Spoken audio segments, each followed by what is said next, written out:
Hi guys, so let's take a look at solving quadratics using square roots. So what we want to do is we want to isolate the square term and then take the square root of both sides. So that's in essence what we really want to do to solve this. So taking a look at number one, we have the 4x squared equals 12. So what I want to do is I want to get rid of this 4 first before I do anything else in terms of taking the square root. So getting rid of the 4 will basically isolate the x squared. So this is a multiplication. So if I divide both sides by 4, that'll give me x squared is equal to 3. So now I have the x squared isolated, so I'm ready to go ahead and get rid of that square term. Well, the way we do that is by taking the square root of both sides. Now you have to be careful because when you take the square root of both sides, don't forget you have to add the plus or minus, which gives you two solutions. So again, when you take the even root of both sides, the square root in this case, you have to add a plus or minus. So our solution to this is positive the square root of 3 and negative the square root of 3. It's actually two solutions. Now I typically write it just plus minus the square root of 3, but understand that it's actually just negative the square root of 3, comma, the square root of positive the square root of 3. So it's two solutions. All right, looking at number 2, it's very tempting for students to want to add this 3 over to the other side. Well, we can't do that. Why can't we do that? Because this is inside the parentheses being raised to the second power. So we have to get rid of that squared term first before we do anything else.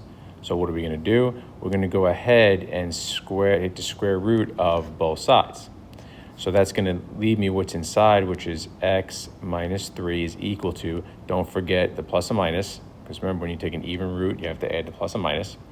So x minus 3 is equal to plus and minus the square root of 7.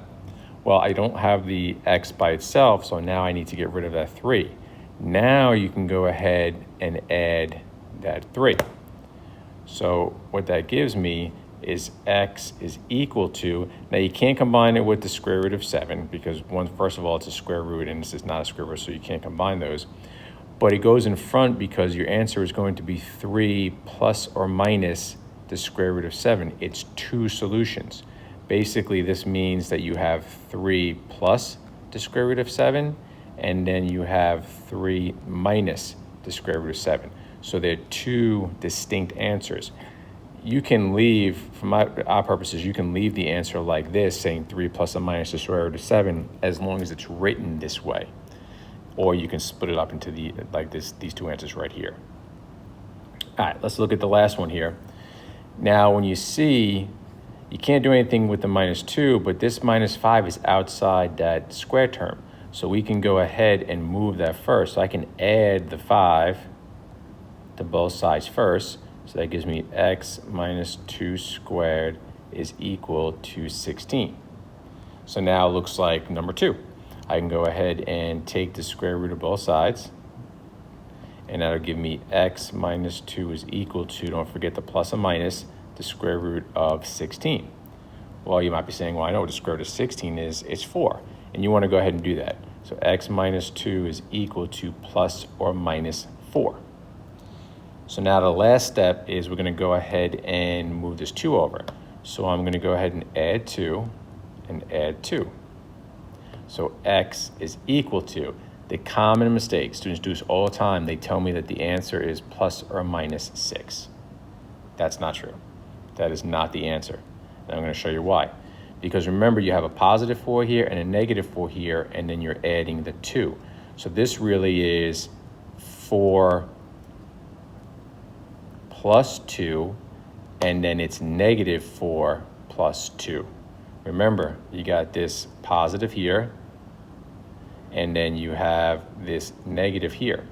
So you have to take care of both of them. So it's 4 plus 2, so that is 6, and then negative 4 plus 2, which is negative 2. So the actual answers for this, x is equal to negative 2 and 6. So that is a common mistake where students just go ahead and they add the 2 to that number here and just say it's plus or minus that. So be careful with that one. All right, so this finishes up solving with square roots. Next video, I'm going to do solving with solving by factoring, and then I'm going to do another video in solving using the quadratic formula.